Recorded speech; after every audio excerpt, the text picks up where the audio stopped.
So the split squat level surface. Now, one consideration to think about is your feet positioning. We want both of the feet to be facing forward, toes facing forward.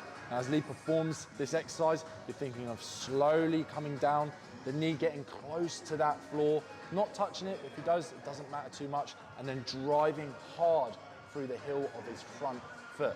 Now, if we're thinking of distributing our weight, we're thinking about 70% in our front leg and about 30% in our back leg. It's just giving us a little bit of balance. Now, if balance is a struggle, you can use a fixed surface. Lee's gonna pretend that I'm a fixed surface. It's gonna slowly come down and then think of driving up, upright torso, nice and neutral spine, dumbbell in the other hand, nice and slowly, and then driving up. Well, something to think about as well, when you're at the top of the movement, you do not need your heel on that floor. You can be on your tip toes.